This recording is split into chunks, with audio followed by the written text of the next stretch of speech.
Volt egy kérdésed, hogy mitől fél a zenész, és elkezdtem gondolkozni magammal, és most őszinte leszek, most ez ilyen globál, lehet, hogy egy kicsit sarkítok, az, hogy a zenész halandó lesz.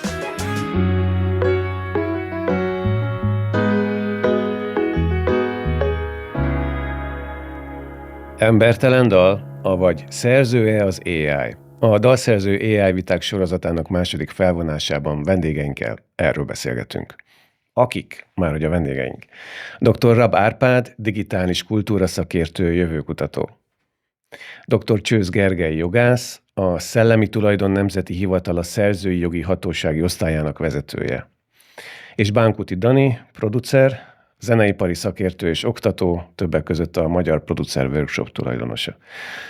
Köszönjük szépen, hogy eljöttetek, és köszöntünk benneteket szeretettel, a nézőket is köszöntjük szeretettel, és egy vadvitának ülünk elébe itt a következő percekben, mert azt próbáljuk kideríteni, hogy ami a gépben történik, a zenegépben adott esetben, az vajon mi?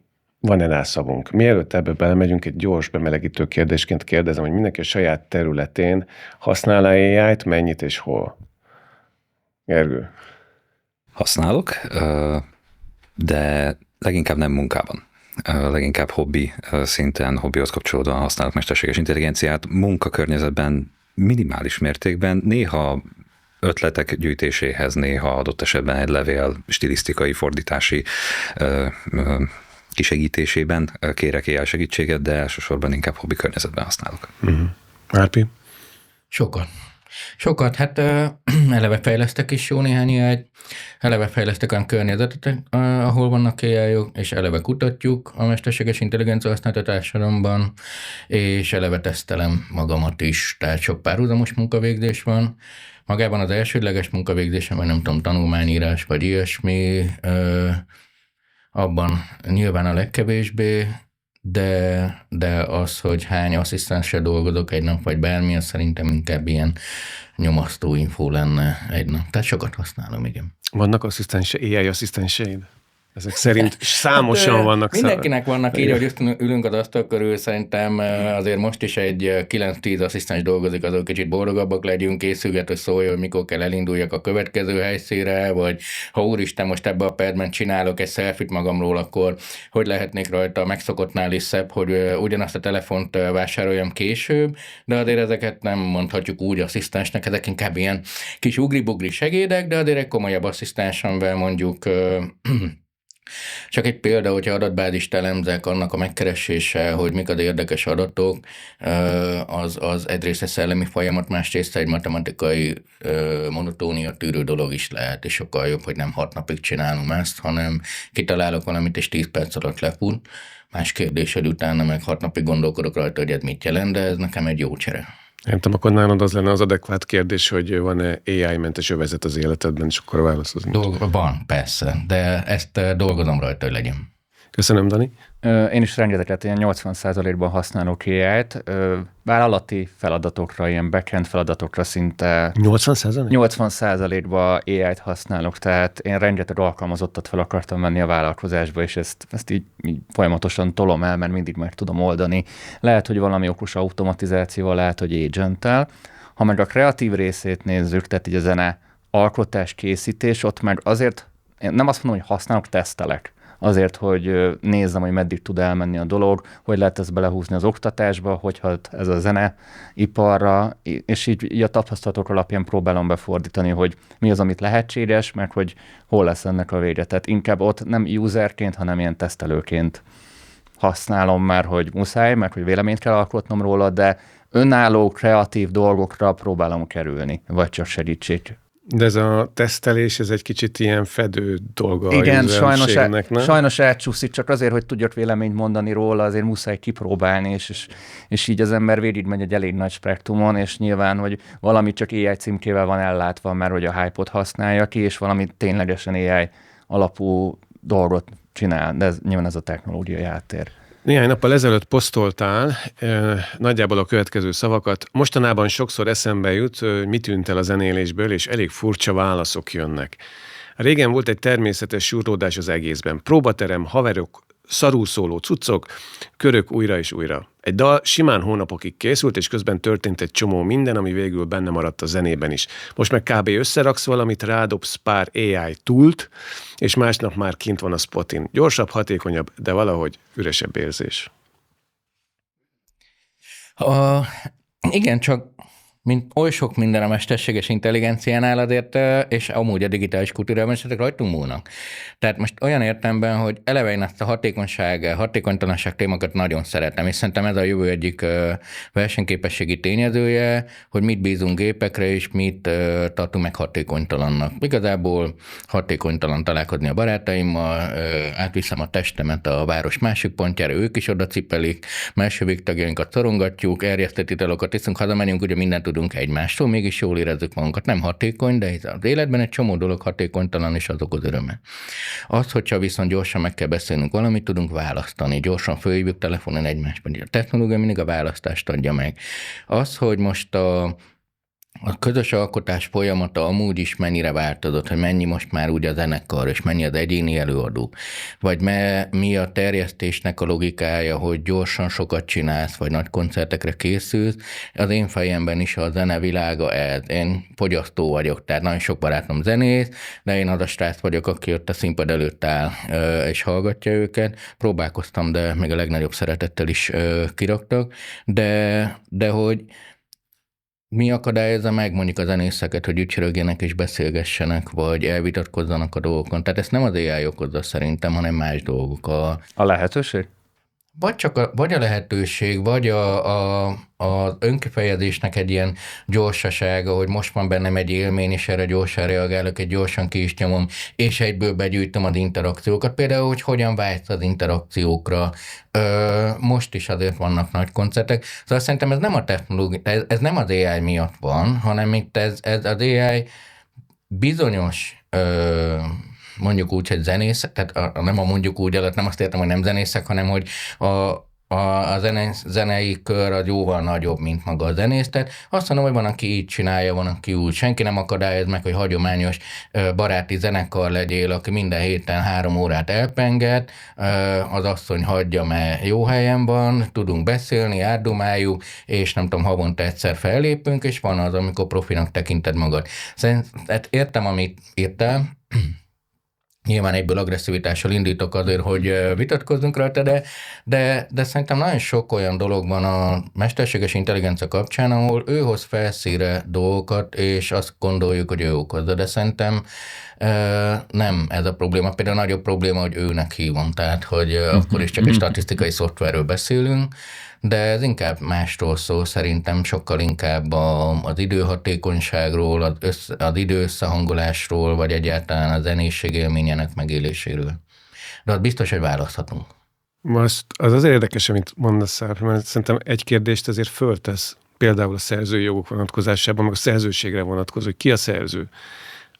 Bemegy képletesen a szunó dobozába valami, és kijön valami, amit egyre jobb, ugye? Tehát, hogy egészen elképesztő gyorsan fejlődik ez a része a dolgoknak. 2 mondatból egy világsláger kijön a dobozból. Mi történik bent, mondjuk a szerzőség szempontjából?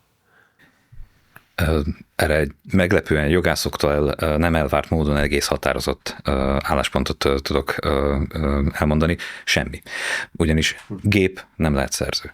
A szerzőség, mint jogintézmény célja, funkciója a kreatív alkotói tevékenységnek a motiválása, azzal, hogy a kreatív alkotói tevékenység eredménye fölött egy ilyen, mint meg nem fogható, nem feltétlenül fizikális dolog fölött jogi, mesterséges védelmet teremtünk meg. Ez a szerzői jog, ez egy gazdaságilag hasznosítható jogosultság, amivel pont az a célunk, hogy ez a gazdasági hasznosítás motiváljon az alkotásra, a kultúra, a tudomány, a művészet gazdagítására. És ez az alkotói tevékenység emberi kreatív alkotói tevékenységhez kötött, emberi kreatív döntésekhez kötött, jogképességgel és cselekvőképességgel rendelkező emberi személyt illet, mint alkotót. Persze aztán a szerzőtől adott esetben bizonyos feltételek mellett, mondjuk munkaviszonyokán, vagy adott jogterületen, adott műtípus kapcsán átruházható jog, cég rendelkezhet vele, de az alkotó, akit motiválni akarunk az alkotásra, az az ember. De tudjuk, hogy még ez a folyamat meddig emberi, meg meddig mitől nem. Itt jön be az érdekes kérdés, és igazából ebben adott a jogterületnek egy nagyon-nagyon komoly fejtörést a mesterséges intelligencia a kimenet oldalán. Nem is annyira az a kérdés, hogy egy gép nem lehet szerző, ezen túl tudunk lépni, és nem a mesterséges intelligenciát üzemeltető szolgáltató sem lesz, hiszen az ő tevékenysége, még hogyha egyedi emberi tevékenységre le is bontható, valószínűleg nem az egyedi kimenet generálására irányul, tehát nem az egyedi kimenetben megjelenő kreatív döntések kifejezésére irányul. A kérdés az, hogy adott esetben az AI-nak a használója, felhasználója a generálás során tesz-e a generálás folyamatába annyi önálló, kreatív kifejeződést, hozzá annyi kreatív döntést, és az meg tud-e jelenni egyáltalán a kimenetben, a végső kimenetben, és manifestálódik a kimenetben, ami alapján ez a bizonyos egyéniség, eredetiség, ami valamennyire a szerzői tevékenységet, ezt a szellemi tevékenységet, ezt a kreativitást tükrözi, meg tud jelenni.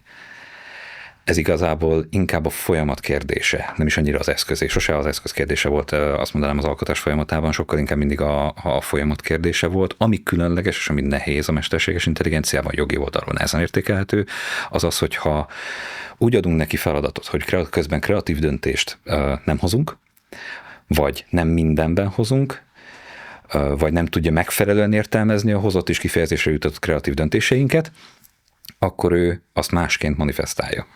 Másként jeleníti meg, és az már nem az lesz, amit mi döntöttünk, és ez emiatt nagyon-nagyon felhígul a folyamat. Nagyon nehezen szűrhető a folyamat, és ennek az eredménye például az, hogy az Egyesült Államokban alapvetően nagyon-nagyon szűk teret látnak arra, az Egyesült Államok mostani jogértelmezési gyakorlatában, hogy a generatív AI felhasználója pusztán promptolással, pusztán a generatív AI utasításával szerzőjogi védelemben részesülő művet hozzon létre, mert hogy ott van filterként maga az a képessége az eszköznek, hogy tudja értelmezni a kapott utasításokat. Nem elég az, hogy az utasításnak elég részletesnek kell lennie arra, hogy alkalmas legyenek kreatív alkotói végtermék kifejezésére, hanem ezt megfelelően kell tudnia értelmezni az adott választott eszköznek. És hogyha eszközként funkcionál, és megfelelően tudom kontrollálni és utasítani, akkor nem kizárt, hogy a végtermékben megjelenjen annyi emberi alkotói kreatív tevékenység eredménye, hogy abból oltalom alatt álló mű legyen. Ez viszont egy nagyon-nagyon speciális, és egy pillanatnyilag még elég komoly vitákkal vezet kérdéskör, hogy ez hogyan és mikor válik eléggé. Szerintem tehát, hogy nem a generatív dolgokkal van a legnagyobb probléma a zenében. Tehát amikor teljesen meg tudjuk mondani, hogy generatív, szerintem ezt 1-2 év múlva a jogász le fogja tudni kezelni. A fő gond az a szürke zóna, és mindig a zeneipar, a kreatív ipar mindig a szürke zónában járkál. Tehát, hogy a kultúrát mindig a szürke zóna alakította, ami még nincsen kitaposva, ha most a visszaemlékszünk, most nem a Napsterre, hanem a SoundCloudra, a YouTube korai, még a monetizációs előtti érára, nagyon sok mindenki onnan növekedett ki, amikor még nem volt algoritmus, vagy nem voltak olyan kontrollált dolgok, és így ilyen alulról jövő mozgalmak, stílusok kialakultak, és ez mindig a szürkében, az ilyen jogilag teljesen megközelíthetetlen dolgokban alakult ki. Viszont ha megnézzük azt, hogy AI asszisztálásról beszélünk, amivel itt a kamerák mögött is itt beszélgettünk, ott már lehetetlen lesz megmondani, hogy mi az, ami emberi, vagy mi az, ami nem, mert ha mondjuk a Suno kiköpi nekem sávonként, és én az egyikben módosítok és belenyúlok, akkor hol lesz az a százalékos arány, amikor valamit mondjuk asszisztáltnak hívunk, vagy teljesen generáltnak hívunk. Tehát mi lesz az a határ, mint talán egy ilyen Asimov filmben, hogy most hol robot, hol humanoid, és hol ember. Tehát, hol kezdődik az emberi kreatív tevékenység kifejezése. Főleg, igen. Ha megnézzük a kreatív dolgokat így a zenében, tehát mikor megjelentek a szintetizátorok, azokat temették, mert hogy a szintetizátorok alapvetőleg mimikálni próbálták a hangszereket, tehát hogy ott volt ez a 70-es évek, 60-as évek vége. Utána elkezdtünk digitalizálódni, jöttek a samplerek, utána a samplingből volt rengeteg ilyen jogi probléma, tehát hogy akkor volt ilyen ez a tévhit, hogy 1 másodperc az nem szerzőjogköteles, vagy ez a pár másodperces szabály Artisiusnál, ez biztos nagyon visszatérő kérdés volt. Aztán megjelentek a teljesen digitalizált in the box folyamatok, ahol már hangpakkok voltak. Na most a hangpaknak is a jogi oldala tök érdekes, hogy most az a lábdob, ami mondjuk egy hangminta, és én abból összerakok egy lábdobtaf basszus dolgot, az az enyéme. Vagy nem tudom, nekem kell egy kecskét nevelnem ahhoz, hogy én majd a bőréből kifeszítem majd a dobot, és majd én leütöm és felveszem. Tehát hol van jogilag az a dolog, hogy az valójában az én szellemi termékemnek mondható. Teljesen jogos a kérdés. És akkor ez így kerül be, és most már ott tartunk, hogy sokszor az ilyen hangpak library-ket Sunóval gyártják, tehát amikor már a gép írja a gépkódokat, és így már honnan mondja meg a jog az, hogy mi melyik dobozba tartozik. Szerintem lassan ez lehetetlen. Fel van adva a lecke, ez biztos. A mostani értelmezési gyakorlatot, a mostani jogértelmezési eszköztárat egyébként, hogyha konzervatívan használjuk, akkor abból olyan eredmények jönnek ki, nem tudom, esetleg találkoztatok-e az Allen case-szel, az Jason Michael Allen ügyével, ő 2022-ben még a ChatGPT megjelenése előtt nyert egy Digital Art Fair-en első helyezést. Ő volt az első, aki Midjourney használatával, bevallotta Midjourney használatával, digitális művészként grafikai alkotást hozott létre, és ezzel díjat nyert. Ő megpróbálta ennek a jogi védelmét megvédeni, tehát copyright védelmét, a szerzőjogi védelmét megvédeni amerikai jogalkalmazók előtt, és elbukott. Méghozzá azért, mert amit ő a Midjourney-vel generált, az egy kezdő, hát korai Midjourney, nem tudom, esetleg találkoztatok-e vele, emlékeztek rá, eléggé blurry, eléggé szétesett, inkább koncepcióváznak lehetett tekinteni, viszont ő azt digitális eszközökkel jelentősen feljavította, részletgazdagította, nagyon sok munkát tett bele, látványosan sok munkát tett bele az eredeti képhez képest, amit a gép generált, de erre azt mondta az ott eljáró hatóság, hogy már pedig ez kevés, mert hogy önmagában a munka, az, hogy sokat dolgozunk rajta, az kevés, gépi generálás volt, arra azt mondták, hogy nem áll fenn a szerzőjogi oltalom, és a hozzáadott utómunka, ami nyers gépi generált tartalomhoz hozzáadott az alkotó, a szerző, az pedig nem hordozott olyan önálló kreatív döntést, ami önállóan megállt volna a szerzőjog próbatételén. Tehát, hogy részletgazdagítási munkát végzett benne, de új kreatív döntéssel nem gazdagította az eredeti terméket.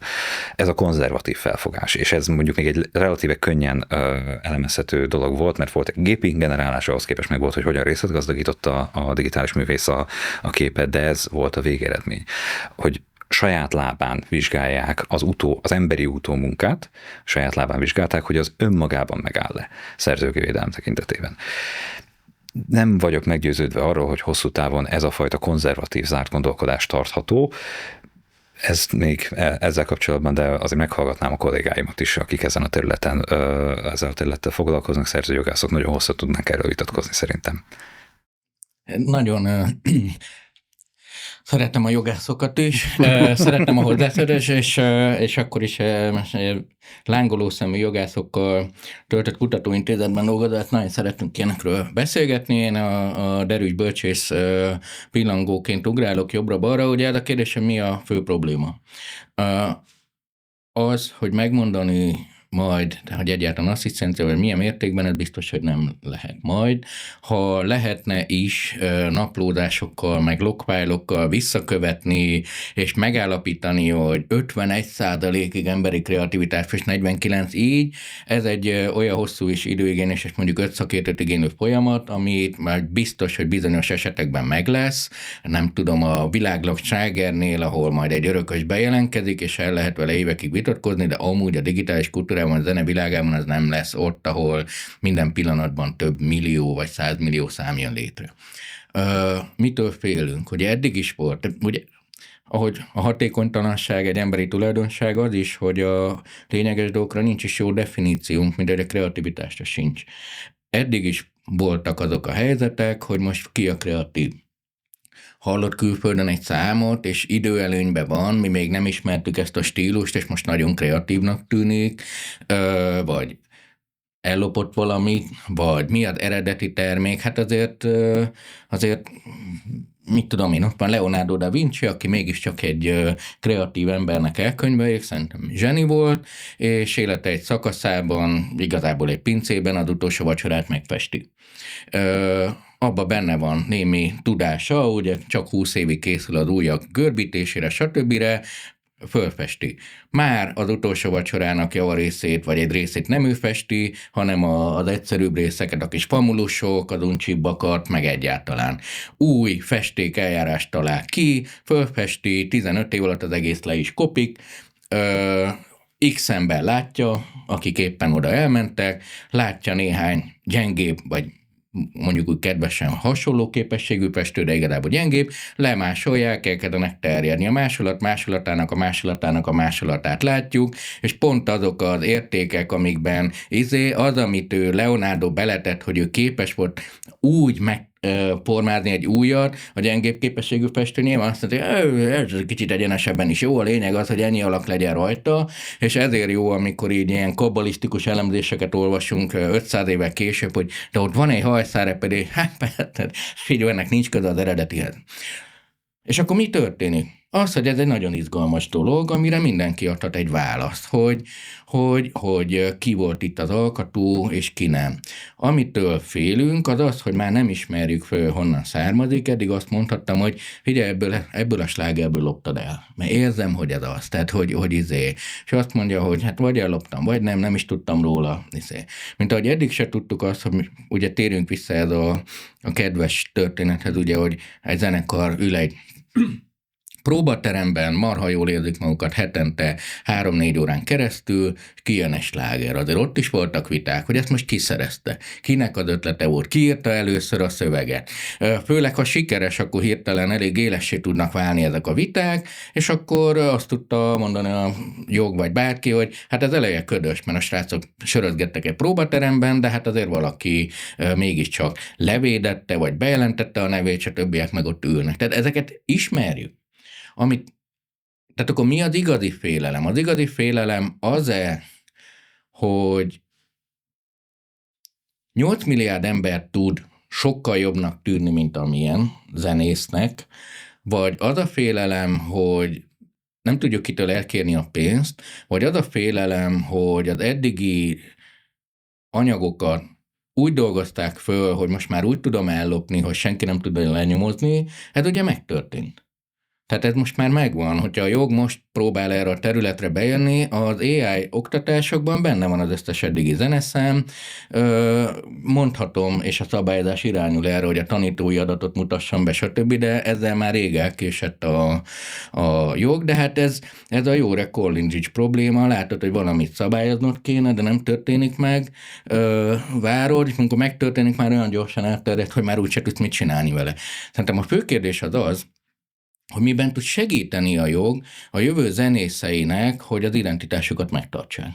És én szerintem ez nem az algoritmusokban való kotorászás lesz, hanem az identitásnak más elemeinek a megőrzése. Mondok egy példát, hogyha nem tudod bebizonyítani, hogy te vagy a zenész, de amúgy látom, hogy ő zenész, olyan életet él, beszél az alkotási folyamatról egy live-ozásban, koncertezik, viszonylag szobatisztán tud más zenészekkel beszélni, úgy él, amit a zene sugall, akkor azt mondom, hogy nem tudom, hogy promptolt-e vagy sem, de ő ezt a zenét képviseli, és elmegyek a koncertjére. Mindig úgy volt, hogy apály-dagály van, ha nem tudjuk beazonosítani, nem tudunk pénzt keresni a digitálissal, akkor a koncertekkel lehet. Tehát az a kérdés szerintem, és a jog azt nem döntött el még, de csak így támadásilag mondom, a szívemben tényleg a szeretet óceánja van, hogy mi a cél? Tehát, hogyha egy folyamatos, pajzsos, visszavonulós, hogy hát ez már úgy elúszott, de azért még úgy igyekszünk, tehát ugye nem történik meg egy előreugrás, hogy képzeli el a jog mondjuk 5 év múlva a zenevilágát, és hogy képzeli azt a helyzetet, hogy mi az, amire azt mondja a zenészeknek, hogy figyelj srácok, van ez a szoba, ha ide bejöztök, itt ez oké lesz. Ez nincs, én nem látom. Ez teljesen jogos kritika. Ugye az eredet... A jogosat mindig a jó hangzik tőled, igen, bocsánat, ezt nem lehetett kihagyni, elnézést. Szóval ugye az eredeti célja, hogy említettem, a szerzői jognak alapvetően a kreatív alkotó emberi tevékenységnek a motiválása, tovább motiválása, győzködése. Ez a cél elvileg még megvan. De ahogyan a kreativitás kifejezése és a kreativitás termékeinek fogyasztása változott az elmúlt megmerem kockáztatni évszázadban, úgy a változó szokások, változó piaci környezet, változó technológiai környezetre reagálnia kellett ennek a jogterületnek. Ha már védjük a szerzőt, akkor védjük az előadóművészt is. Ha már védjük az előadóművészt, és tömegesen kezdenek el mondjuk rögzített előadásokat felhasználni, fogyasztani a fogyasztók, akkor mi lenne, hogyha a rögzítésben résztvevő, abba befektető vállalkozót is valamilyen fajta védelemben, vagy legalább attribúcióval ellátnánk, hogy nevesítsük. Tehát az eredetileg az alkotó kreatív ember tevékenységének védelmére és motiválására szolgáló jogterület elkezdett kinyílni egy inkább befektetés támogató, befektetés célzó, nem csak az alkotóra, hanem az egész kreatív tevékenységre, folyamatra, ha úgy tetszik, majd már valamennyire az iparra kiható szabályozás felé elmenni, és ez egy fokozatos reakció volt a változásokra. Voltak megkésett változások, különösen az utóbbi 10-20 évben egy kicsit lassan reagált a terület mondjuk a digitalizációra, a online környezetre, legalábbis lassúnak tűnhetett a reakció, de azt is látni kell, hogy ezek globális jelenségek voltak, globálisan kellett rá választ adni a jognak, és nincs egy nagy nemzetközi globális hatósága a szellemi tulajdonvédelemnek, vannak egyezmények, vannak nemzetközi testületek, viszont ezekben tagállamok vannak, tagállami képviselők vannak, és nekik hát normál diplomáciai úton, érdemond, egy kicsit lassabban, mint ahogyan a piac szeretné, kell a reakciókat valahogyan összehangolni, formába önteni, leírni, és aztán arra kell a hazai jogalkotónak egy újabb választ adnia. Ez a folyamat. Ez a folyamat lassú a digitalizáció. Csak reagálni, de nem, és felhasználtam a beszédtókenyeimet, de pont, hogy feloldozni akartalak erről. Itt két úgy kihívás van, tehát a jognak a természete is, hogy reagál valamire, tehát megtörténik egy jogeset. Egy gyorsan változó világban, ahol kevés a közös nyelv, ugye soha nem volt ennyi generáció egymás mellett, egy globalizált világ, gyors technológiai változások, és mellette sok más változás, a jogra elkezdett egy ilyen szerep menni, hogy gyakorlatilag egy ilyen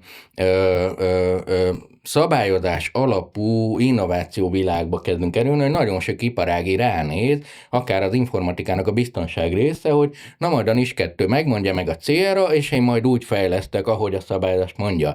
De ez a jognak nem feladata, hogy megmondja, hogy merre menjen a világ, és nem a jognak kell megmondani, hogy mik a zenész értékei, és mi a hanem a jognak segítenie kell. Én pont, hogy levenni szeretném a terret, ezért szerintem gyorsan dolgozik a jog, pláne ezeket figyelembe véve, másrészt azt is figyelembe véve, hogy milyen piszkosul gyorsan változik a világ, és maga a jognak is. Tehát ez a dicséret volt, hanem inkább én azt szeretném mondani, hogy a jog akkor tud jól dolgozni, ha a szakma mondja meg, hogy mik az ő standardjai. Tehát nem is az, hogy ne egy jogász filózzon azon, hogy mi a kreativitás, mert filózzon. Persze. Hanem azon, hogy a szakma döntse, hogy jó, akkor mit tartok előadónak, meddig jut el, hogy nem látszatvitákba megyek bele abba, hogy meg tudom-e határozni az utolsó vacsora, amit látok, mennyiben Leonardo műve, ott a brand tökre fel van építve, kevés alkotás van lenni. Azt akarom, tehát hogy a szakmákkal együtt dolgozva kell, és ez nem azt jelenti, hogy mi most itt megbeszéljük, hogy szerintünk mi a zenét, és minden zenésznek úgy kell viselkedni, hanem azt kell tudni elfogadni, hogy mondjuk úgy, hogy a közös szórakozás világának a játékszabályában mindig sokféle szereplő lesz, és egy jognak ugye, tehát a jognak eleve van egy nehéz döntése, hogy mindenkit véd, vagy a legkiszolgáltatottabbakat védi-e. És én állok, van egy kreatív gondolatom, valamiért támadt, és nem vártam meg, amíg elmúlik, és akkor engem jöjjön a jogpajzsas, védjen meg, vagy az, hogy úgy általában működjön a dolog. Ez egy komoly döntés a szabályozásnak, beavatkozásnak mértékében. Én azt mondom, hogy a szakmáknak kell ezt megbeszélni, azt mondom, hogy az életnek kell előhozni, és azt kell megbeszélni, hogy ez a minimum, ami nem történhet meg, például, hogy kirabolnak valakit a digitális térben, vagy az, hogy ő az igazi alkotó, és nevető harmadikok csinálnak belőle napi 3000 podcastot AI generáltan az ötleteiből, és gazdagok lesznek, mert ott akkor valakit kisemmiztek. Erre pont az a reakció, hogy pont próbálják védeni, ne tudja klónozni mondjuk a Taylor Swiftnek a hangját, és ezt ne tud felhasználni. Ez az egyedüli dolog, amiben szerintem meg tudják védeni az előadókat, de ha zenei alapszempontból nézzük, akkor megint szürkébe vagyunk, mert ha megnézzük most, hogy ki az igazi, imádom ezt a mondatot, hogy az igazi zenész vagy az igazi DJ és ezek a kedvenc kommentjeim, attól függően, amikor mondjuk bejött mondjuk a lemezjátszó, azt mondjuk nem tekintették a zenésznek, mert hogy a zenész mind konzervatóriumban tanul, mint a robot, 20 évet vagy lehúz egy nagyon komoly egyetemen, a legkomolyabb darabokat el tudja oda-vissza játszani rengeteg tempóban. Most valakinek a Whiplash című film így eszébe jut, akkor így megvan ez a hangulat, amiben így a 20-as, 30-40-es, 50-es évek, 60-as évek, akár 70-es évek diákjai nevelkedtek, aztán megjelenik egy új korszak, és akkor valaki lemezjátszóval zenét csinál, hogy az nem zene. Utána a szintetizátor az nem zene, Kraftwerk és társai. A számítógépen a trackerekkel zeneírogatás nem zene, most a plugin nem zene, tehát hogy jön ez a dolog, hogy és ahogy valamelyik sikeres lett önálló jogon, mert hogy felülről felemelték, és ez legitimálta őt mondjuk a zeneiparban, hirtelen ez már elfogadott lesz, és ez hatással van rengeteg emberre, már lehet úgy is énekelni, mint a Billie Eilish, már lehet suttogni is, nem kell feltétlenül egy Pavarottinak lenni, tehát hogy ezek azonnal standardizálják azt, hogy mi az, ami lehet, és ezt a fajta határvonalat elkezdik tologatni, és sose fogjuk tudni így behatárolni, hogy ettől eddig zenész, de ha már a C-duron felül egy 4-es hangzatot kéne fogni, akkor számít igazán feketővel zenének. Tehát, hogy így ez igen, tök az, nehéz. ki a zenész, de ha megnézed, amiket felsoroltál, mind így van, és mi történt, mindegyik van. És tök jó, mert tudsz komoly zenét is hallgatni, létezik a jazz, létezik az elektronikus zene, sőt, megtehetem azt, hogy egyik nap elmegyek egy becsületes filmzenés koncertre, ahol azért nem róla még 2 rojt, akkor gáz vagyok, másnap meg egy szintén mind a kettőt szeretem. Nekem az én életemben is releváció volt, jó ideig gitárzenéket szerettem, és akkor az elektronikus zenét semmibe vettem, és akkor rájöttem, hogy ez mennyire komplex tud lenni, és érdekes. Ugyanolyan nehéz tud lenni. De hogy egymás mellett vannak.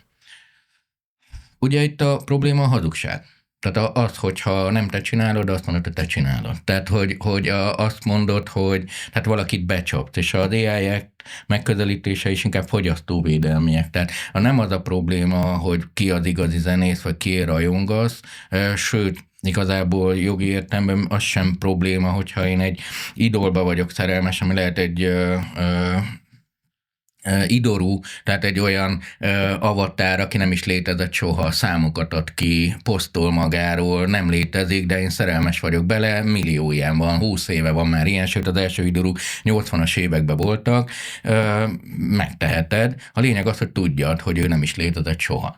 Tehát az lehet, hogy én úgy csinálok zenét, vagy filmet, hogy használom az AI, csak meg kell tudnom mondani. A probléma itt ugye a szándékkal van, vagy a fogyasztó becsapásáról, vagy valakinek az értékének az ellopásáról. De ez nem annyira, tehát azt megoldani, hogy ki az igazi zenész, szerintem sose fogjuk, és biztos vagyok benne. De az sem, hogy a tyúk vagy a tojás, mert ha úgy veszük, hogy minden egy remix, amit mondtál is, tehát hogy nincs eredeti ötlet, csak módosított dolgok vannak, amit más szemüvegen nézünk, és akkor ezeknek a mixe, akkor senkinek nincs eredeti ötlete, mert ha nem is tudatosan, de tudat alatt kopizik. Hát eredeti ötlete, igen, ez már tényleg igen, egy olyan, hogy azért az véghallgatod a slágereket, kicsit ugyanarról szólnak, minden generáció már zenei hangszerekkel, a szerelmi bánattól megküzdesz meg, nem tudom, a szülői elnyomással, de azért vannak eredeti érzések, vagy vannak azok, amit meg tudsz osztani.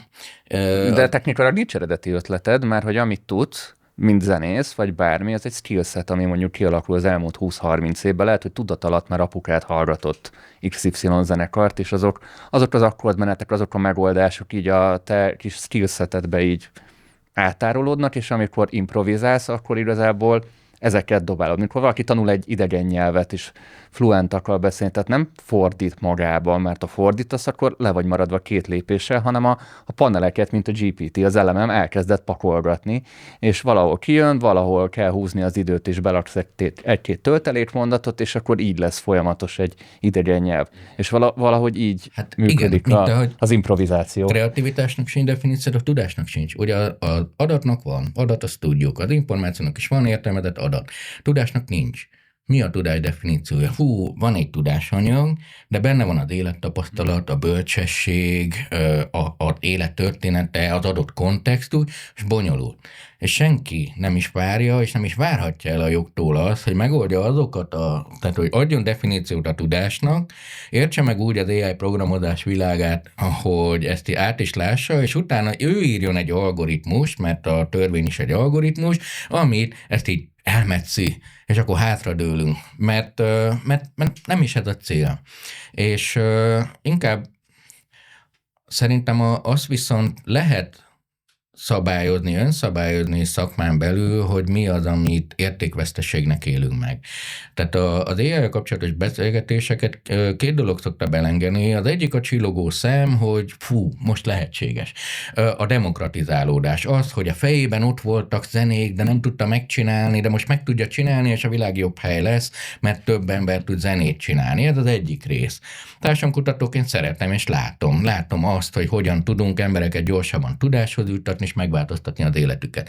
Van a másik, egy ilyen, hogy engem valahol valaki átvett. Tehát, hogy valamit ellopnak tőlem, valami elveszik, a lélek, vagy valami, és ez volt, amit mondasz, ez a technológiai hogy hát amíg én magam zenélek, meg én belefetszöltem 20 évet, hogy az olyan legyen, az lehetetlen, hogy valaki megnyom egy gombot, és az ugyanolyan értékű. És ugye erre a válasz az volt, hogy az eszközhasználatod, neked a jobb, de az érzéseim ugyanolyanok, vagy azóta válaszol, nem érdekel, mi a te problémád, én kiállok és tolom a zenén, de szakmaként valóban ezekre kell válaszolni, hogy hol az értékveszteség és hol a növekedés. Jobb zenék lettek-e az új eszközökkel? Nem. Szerintem, hogy válaszoljuk a kérdésre. Volt egy kérdésed, hogy mitől fél a zenész, és elkezdtem gondolkozni magammal, és most őszinte leszek, most ez ilyen globál, lehet, hogy egy kicsit sarkítok, az, hogy a zenész halandó lesz. Tehát, hogy eddig egy ilyen Isten szerepben voltak, mert azért rajongtál, mert ha mondjuk 100 éve van könnyű zene kb. Most a 20-as évektől számolom. Nagyon drága volt zenét írni, nagyon macerás, nagyon költséges volt, 10-szer meg kellett gondolni, rengeteg szakember volt benne, és nyilván ahogy eljutunk ide, ez egyre kevésbé lett költséges, és mostan, mint a filmkészítés, nagyjából bárki tud bármit csinálni. Régen egy ilyen podcasthez TV kellett, tehát hogy nem tudtunk volna ilyen minőségbe csinálni. És nyilván a zenészeket körüllengte kultusz, mint egy görög istenekként néztek föl, sztárkultusz, ha most nézzük akár a 20-as években már a Sinatránál, ő volt az első ilyen nagyon komoly popstar. És most, ha már tudod csinálni ugyanazt, amit a sztár egy kattintásra, akkor mitől legyél rajongó? Miért rajongjál? Már nincs olyan hozzáadott érték, amit te nem tudnál megcsinálni. És hogy elvesztik ezt a fajta lépéselményt, mert hogy még bocsánat, hogy a közepesen rossz dolog is sikeres volt régen, most már azt az AI legenerálja, és az átlaggá válik. Abban mondasz, Dani, az következik, hogy rajongókból alkotók lesznek. Hát az már eddig is volt, az elmúlt 10 év, de most már szinte minden, tehát hogy minden. Rajongóból sztárok lesznek? Vagy senkiből nem lesz sztár. Mert hogy nem lesz az a hozzáadott érték, nem tudsz egy olyan hozzáadott értéket tenni, amire egy ugyanolyan szintű rajongás lenne, mint mondjuk régen, mert régen nagyobb volt a gap az alkotó és a felhasználó vagy a fogyasztó között. De akkor menjünk már egy kör, kérlek abban, amit az Árpi az előbb felvetettél, hogy nagyon jó kérdés, hogy meg a Dani részben válaszolt, de hogy mit veszítünk? Veszítünk-e valamit? Tehát az a része a kérdésnek, hogy veszítünk-e valamit azzal, hogy a gépből ilyen módon jön a zene, most az AI-ra gondolok, vagy nem? Tehát gondoljuk, hogy hiszünk valamit, hogy vesztünk valamit, vagy ez egy érzet, vagy van valami, amit meg tudunk fogni, hogy mi az? Én ebben értékítéletet nem szívesen mondanék, de ha csak szubjektíven érzésekről van szó, valamivel talán ténylegesen kevesebb. Most csak így, ugye, ahogy említettem a bevezetőben, elsősorban hobbi célból, kreatív hobbi kisegítéseként, támogatásaként, brainstormingre és hasonlóra használom otthon az AI-t. És segít elindulni, de egy ponton már konkrétan akadályoz a folyamatban. Legyen szó, nem tudom, novellaírási kísérletekről, legyen szó akár festegetési kísérletekről, az első lépésekben nagyon jó statisztikai alap, ugye arra van a legtöbb információ, abban tud a legtöbbet segíteni, és egy ponton túl szétesik a folyamat. És igazából az én félelmem az elsősorban az alkotói folyamatnak a szétfolyása, vagy elszürkítése, vagy elvesztése a zajban. Hogy egyszerűen túl sokat tud az eszközünk ahhoz, hogy felfedezzük a mozgásterünket alkotóként, és éljünk vele. És tudatosan éljünk vele. És nekem valahol ez a félelmem, hogy a tudatos alkotói hozzáállás, magatartás, tevékenység, ez a bizonyos kergetett kreativitás fogalom, ennek az érzete ez el tud veszni a felhasználóban. Most ez ilyen kicsit távoli, kicsit fenköl, de talán érthető, hogy mit szerettem volna ebből kihozni. Válasszuk szerintem én a konnekció felől közelíteném meg. Tehát az, hogy a túlog, amit mondtam, hogy választás lehetősége megvan. Az, hogy én hogy írok most magamnak verset, senki nem akadályoz meg, hogy kézzel írjak magamnak, senki nem akadályoz meg, hogy jónak érezzem ezeket a verseket, senki nem akadályoz meg, hogy AI asszisztenssel egy éjszaka írjak egy eposzt, és reggel büszkén nézek a tükörbe, hogy írtam egy eposzt. Senkit nem is fog zavarni, hanem ezt magamnak csinálom. Ha az önfejlődésemnek ez egy dolga, akkor a kis részeinknek az utánpótlással van viszont gond, a technológiák beérkezte, mindig egy tükröt állít magunk elé, és általában a technológiák az elmúlt idők értékeit utánozzák le, mert azt lehet eladni. Tehát ami eddig nagy szám volt, írógépen nehéz volt gépelni, a Wordben könnyebben javítok, és akkor átveszem, de az elmúlt idő értéke volt, hogy tudtál gépelni, és nyilván azt utánzod le. Mi volt, te pont amit mondasz, a varázslat, a kreativitás, a varázslat, a filmkészítés, az eposzírás, és azt utánzod le, mert azt tudod eladni, nem a jövő értékeit ölött technológiába, kivéve, hogy a kreatív emberek megfogják a múlt értékeit leutánzó technológiát, és átváltoztatják a jövő értékeivé. Az, hogy ki tudja, a közös zeneírás milyen lesz majd, ahol a zenekar egy része AI, a többi ember. Vagy az, hogy a költészet a jövőben mondjuk az, hogy eleve nem értjük egymást. Ugye kimondom, hogy hajó, nektek mindannyiunkban más hajókép lesz fenn, és lehet, hogy a költészet a jövőben az, hogy egy virtuális világot generáltatok egy AI-jal, és csak belépsz, és azt látod, azt a képet, ahogy azt a hajót úgy, ahogy szeretném. Ilyen is lesz, és lesz olyan is, aki majd kézírással bünteti önmaga jövőbeni képét, mert nem tudja 2 nap múlva sem elolvasni.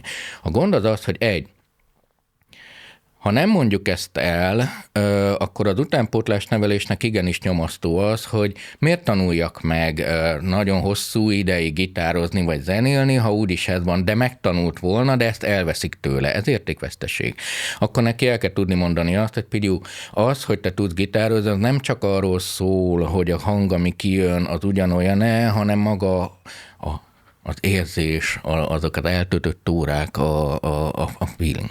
És ezért mondom, hogy a konnekció felől közelíteném meg, mert a magunk felé elmondott történetekben ott nagyon fontos, hogy a szakma elmondja, hogy a zene az jóval több, mint a technológia. De az, amikor találkozom másokkal, tehát koncertre megyek.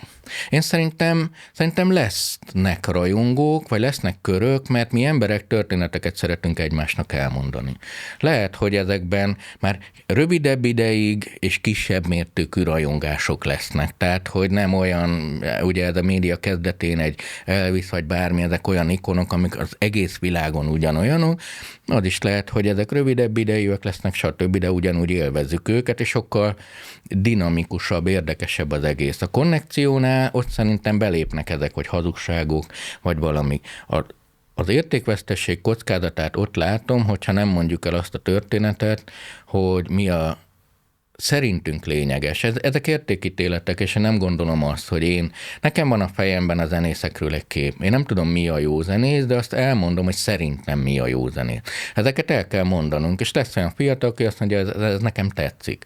Tetszik az a csábó, aki így elgitározik magába. A másik azt mondja, tetszik az a csábó, aki nagy bulikat csinál, és rajonganak érte, és valószínűleg minden zenésznek különböző fázisai vannak, amikor ezt szereti csinálni, de hogy szerintem úgy értékvesztesség a technológia miatt nincs, hogy rosszabb a zene, vagy ezt nem tudom megítélni, de az AI egyik nagy csapása az, hogy nagyon nehéz az utánpótlás nevelés. Ezt szakmákban is látjuk.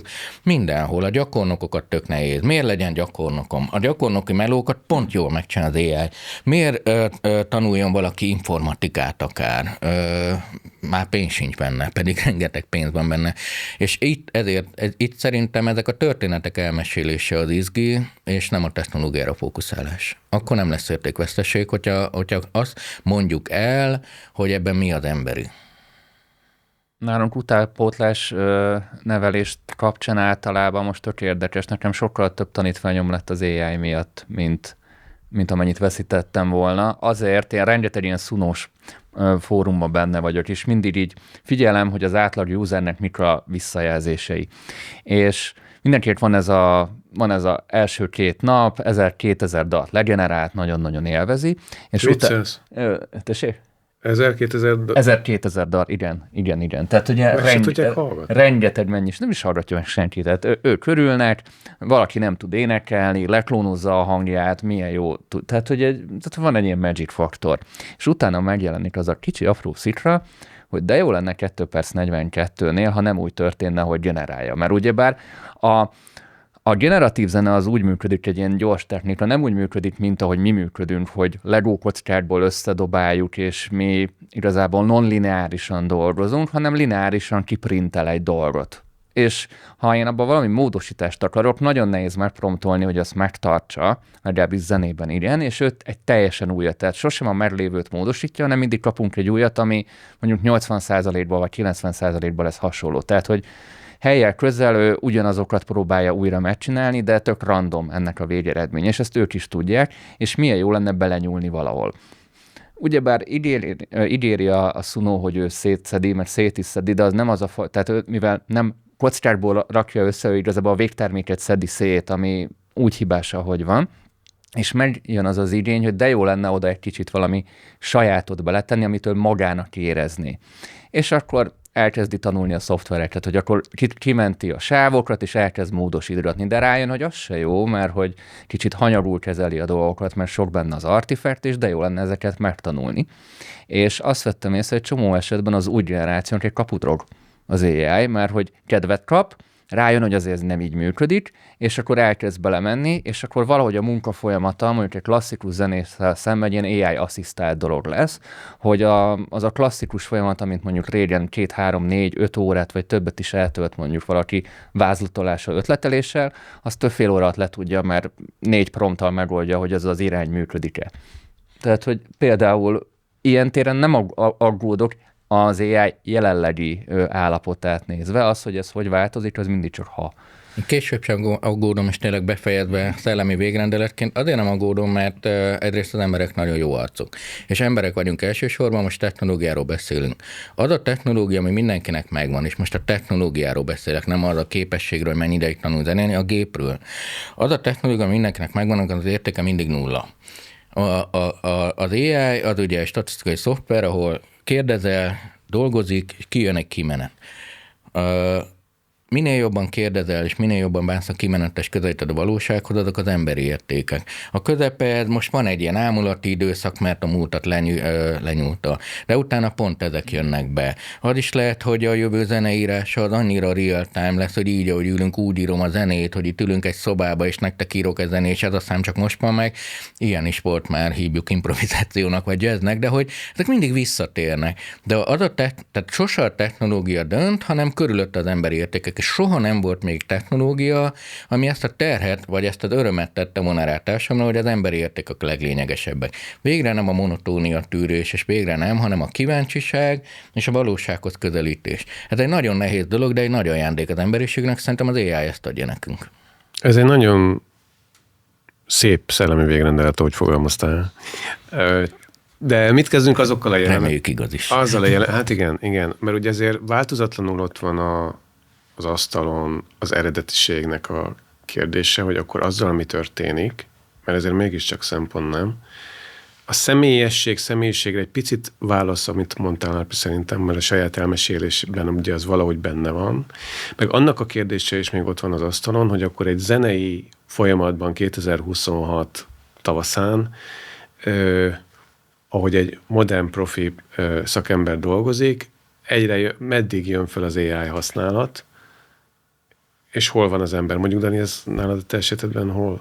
Mi a tapasztalatod erről? Mondok több tapasztalatot, és akkor úgy reálisabb. Ez nem csak nálam van, például nagyon sok hangmérnök ismerősöm mondta, hogy mindenki jön a szunós alapokkal, és akkor ezt kéne rendesen megcsinálni, és akkor sokszor a kiadónak ilyen demórákja van, hogy nagyon megszokták az eredeti demót, és nem tudnak már másra jót mondani, és akkor visszadobják, és akkor benne hagynak kis sávokat, és akkor így összeeszkábálják a valódi felvételt a szunóból kinyert dolgokkal. Tehát egy ilyen hibrid megoldás van. Tehát az, hogy teljesen generált, az full off. Tehát azt mindenki tudja, hogy az idővel úgyis, mivel vízjelezve van, az ki fogja szúrni az algoritmus, tehát hogy az nem irány. Viszont az, hogy meddig megy el, az biztos, hogy az ilyen vázlatolás, kreatív ötletelés, mi lenne, ha ez 4 perc lenne, mi lenne, ha ez történne, azokra az ilyen jellegű kérdésekre ezek a generatív dolgok nagyon jók. De ha túl alapon nézem, tehát ha kiveszem azt, hogy valami generál, akkor viszont nagyon sok eszköz van, ami így bejött, ami mondjuk úgymond az ilyen kulimelót kiveszi, hogy hangmintakeresgélés, vagdosás, editálás, mint mondjuk a videószerkesztésnél. Most én sokat játszom a Descript-tel, ha valaki ismeri ezt a videóvágót. Ha angolul készítesz videókat, konkrétan nem kell végignézni a vágatlan anyagot, hanem szöveget szerkesztesz. És akkor új vardos, kiszedi az őzéseket, kijavítja a szemkontaktust, tehát hogy tényleg olyan dolog, amit eddig 4 óráig vártál, azt megcsinálod 20 perc alatt, és zenében is vannak ilyenek, hogy 4 óra vokál editálásból csinál mondjuk felet. Csak valamit. Meg csinál vokált? Hát az már egy más kérdés, az már egy újabb 4 órás téma, de ha mondjuk így nézzük, jelenleg ahogy így látom, hogy beépül a profil közé, ez a hibrid megoldások, és nyilván mindenki lusta, meg mindenki a kreatív dolgokra szeret foglalkozni. Neked jó hír egyébként. És ezeket így szépen kiváltja. Az úgymond teljesen generatív dolgok, az szerintem abszolút nem lesz kérdés, amit szerintem rögtön azt le is csaptuk ezt a dolgot, hanem itt az a kérdés, hogy ha most például, nem tudom, mennyire követtétek, hogy a Big Five-ból ott a Universal, ott a Suno-ba igazából bevásárolta magát, vagy a Sunót vásárolta meg, és ennek az lesz a végterméke, hogy eddig, ahogy feltanították az egészet, az igazából interneten található YouTube linkekből, meg minden, ami publikusan elérhető volt. És a minőség részben az abból is volt, mert hogy igazából egy kompresszált anyagot alacsony felbontáson tanított be, és most gyári vavokat adnak nekik, tehát gyári a lehető legjobb minőséget, és itt most az a kérdés, hogy eljut-e a generálás olyan szintre, hogy hangminta minőségű, tehát CD minőségű dolgot tudjon generálni, mert az már egy újabb kérdést egy újabb kérdést fog feltenni nekünk, hogyha létezik egy olyan technológia, mert most azért nem használják, mert nem jó. Tehát, hogy minőségileg nem hozza meg azt a standardet, de amikor meghozza azt a minőséget, akkor ki mit választ, és ez lesz a következő vízválasztó, hogy meddig használjuk. Az a jelenség, amit mondjuk a Spotify-on meg a streaming szolgáltatóknál lehet tapasztalni, van egy felmérés, úgy emlékszem, lehet, hogy pontatlanul idézem, a nagyságrendben kb. Igaz, hogy jövő év elejére, hogyha ilyen tendenciák maradnak a generál dalok tekintetében, akkor ugyanannyi generál dal lesz a Spotify-on, sőt több, mint amennyi úgymond eredeti. Tehát ez nem devalválja valahogy magát a dalt, vagy a zenét? Ez a fajta mennyiségi műanyag óceán, vagy hogy fogalmaztál a szívedről? Igen, csak most ugye van egyfajta léptékváltás ebben a kérdésben. Szerintem nem. Hát közgazdaságilag igen. Persze. Az, hogy élsz meg ebből, a nagy a zaj, kicsi a bevétel, de ott eleve a platformgazdaságban ott a fogyasztók azok, ahogy mondjam, a rosszabbik végére kerültek a gazdaságnak, és ez az AI abszolút nem segíti. Tehát a tartalom előállítóknak most már semmi esélyük nincs, már egy Google keresésnél sem, úgyhogy az AI kereső asszisztens aztán már tényleg elfedi, hogy honnan jön. De nem az értékveszteség, hogy nagy a mennyiség, eleve az idő, amit ráfordítasz, az egység. Így is jóval több zene volt a világon, mint amit meghallgathatok egyáltalán, és akkor itt lép be az algoritmusok és ajánlásoknak a világa. És itt jön be az emberi konnekcióknak vele, hogy ismersz meg új zenéket. Az, hogy melyik zenéket ismerheted meg, eddig is voltak kapuőrök, kiadók, vagy rádióadók, milyen jó volt, amikor be lehetett telefonálni a haveri zenekarnak, hogy őt játsszák le az éjszakai tévén, mondjuk úgy, hogy nagyon egyszerű algoritmus programozás, most meg egy bonyolultabban, de ez megint az utánpótláshoz vezet. Szerintem nem azzal van a probléma, hogy sok, hanem az a kérdés, hogy ez arra ösztönzi-e ez a mennyiség, vagy ez az érzés, hogy már nincs is eredeti ötlet, vagy az, hogy bármit megcsinálok, ebben a pillanatban promptolták le éppen ezren, hogy ez megbénít-e bárkit, és ezt nem szabad, hogy megtörténjen. Mondjuk egy rádióban hoznátok distinkciót arra vonatkozóan, hogy milyen dalokat játszanak? Tehát, hogy generált AI dalok menjenek ki a rádióban, vagy mehetnek, vagy jót tesz-e, vagy az hasznos-e? Akkor így kérdezem. Vagy azt mondjuk egy kapuőri feladatból kiindulva meghagynánk a hibrid megoldásoknak. Tehát, hogy részfolyamatokban ott van, de az emberi alkotás azért, vagy 3D átszűrés azért megmarad. Vagy lehet-e jelezni, és lehet-e, vagy kell egyáltalán valahogy jelezni az AI jelenlétet ezekben a dalokban? Ez több kérdés volt. Hát mint elmenjünk egy bevásárlóközpontba, valami élelmiszeráruházba, és akkor nézzük a hozzávalókat, hogy 70%-ban tartalmaz valódi húst ez a dolog. Én most már így ezt vizionálom. Amúgy régen is volt ilyen, nem tudom, hogy emlékeztek, hogy rá volt írva, hogy sztereó, mono, ez 128 sávon készült, tehát voltak ilyen technikai flexek, már a videóban. De volt egy szakmai... Igen, ilyen súlya, hogy ez egy nagyon drága pulton készült, és akkor itt is biztos, mint hogy ez ilyen ember-made dolog, tehát a kézműves zene. Egyes jelzés. Igen, tehát, hogy biztos... Igen, Amúgy most az Apple azt megpróbálja csinálni, tehát az Apple flaggelni fogja, de csak így megjelöli, hogy mi az, ami teljesen AI generált. A Deezer meg a Bandcamp le is törölte, vagy pucolja a platformot. A Spotify ez egy érdekes dolog, mert a Spotify-nak volt régen a TuneCore-hoz üzleti kapcsolódása, még ez most nincs meg, és a TuneCore-nak annak meg az a lényeg, hogy minél többet töltsenek fent, és a havi díjakból, a pay-to-release modellből, tehát hogy sokkal többet keresnek abból. Tehát, meg a háttérzenét, ami ugye legkevésbé... De viszont a rádiós kérdés, ott mert rádió készítő szempontból, hogy a teljesen generált nem jogdíjas, akkor a rádiónak nem kell jogdíjat fizetni, tehát ha valaki gazdasági alapon dönt, akkor... Hát ez az. De akkor amit hallasz, az meg műanyag. Viszont itt egy kicsit visszakapcsolva egy korábbi kérdésre, ugye mit veszítünk az emberi kapcsolatokat, valahol ugye a kreatív alkotási folyamatnak is az a célja, hogy szóljunk a másikhoz. Mondandónk van. És ezzel valakit adott esetben akár bárkit is, de címezni akarunk. És hogyha senkinek nem szól a dal, akkor ki a címzett hallgatóság, akkor ki hallgatja. Igen, de erre mondtam, de nem, szerintem a kreativitásnak nem az a definíció, hogy konnektálsz. Kreativitás az, hogy benned van egy alkotásvágy, és erre mondtam csak körülményesen, hogy magadnak tudsz alkotni. Senki nem akar ha a színpadra kilépek, akkor onnantól már valaki el is mondhatja, hogy figyelj, Árpád, ez a vers rossz. Sőt, azt is mondhatja, hogy nem tetszik. Sőt, azt is mondhatja, hogy ez életem verse, és ezentúl követlek, és újabb verset várok tőled, és akkor ez a konnekció. Azt szerintem, de a kreativitás szerintem nem ez. A kreativitás a folyamatról szól, igen, tehát mint egy meditáció. Nem, és abszolút. Ebben nem akar, de csak a lebéníthat.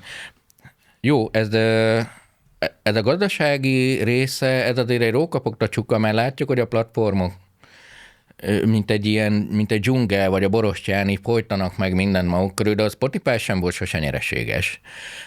életében nem, az Amazon sem most a zenei részre, vagy a filmekre, hanem itt nagy óriásoknak a játékteréről van szó. Mint az Apple Music sem volt sose nyereséges életében sem, de annyira sok pénzük van, hogy megéri azt, hogy csak azért, hogy ne automatikusan egy más platformot választanak. Hanem ez olyan, hogy mindenki kicsit rosszul jár, de mégis iszonyúan pezsgő a zenei élet.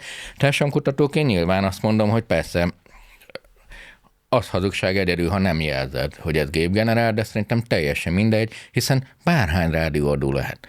És az érdekes inkább az, hogy emberek vagyunk még mindig egy zárt térben, a Föld nevű bolygón, így is úgy is konnektálunk. Tehát úgysem az van, hogy hogy mindenki olyan zenét fog hallgatni, amit senki más nem. Mert előbb-utóbb úgyis odalépsz a másikot, hogy figyelj, hello, te milyen zenét hallgat, dumáljuk már meg, és abban a pillanatban ők már ketten hallgatnak egyet. Tehát a közösségek, azok mindig létrehozzák az ő platformokon túlnyúló hálózataikat, mert emberek vagyunk, és bírjuk egymást. Meg tudjuk jelölni? Kell jelölni? Lehet-e jelölni az AI generált dalokat, és megkülönböztetni az ember generált Az AI-ek átültetésével valamennyire ez cél is volt, hogy ez megvalósulhasson. Ugye a deepfake jellegű felhasználásokat, amikor már egy korábbi létező fotó, létező felvétel átalakítása AI-jal megtörténik, és nem a valóságot tükrözi, egy generált valóságra használjuk fel a korábbi termékeket, ez kötelező is, még a megjelenítésnél is. A generálási folyamatban vannak szabályozási előírások ezzel kapcsolatban, például az AI Act-en belül, de például pont az Egyesült Államokban ugyan nem zeneipar, grafikai alkotásoknál, képi alkotásoknál van egy alulról jövő alulról. Szóval a nagy tech cégek összeálltak, hogy megpróbálnak létrehozni erre egy standardet, most pillanatnyilag azt hiszem az Adobe az egyik úttörője,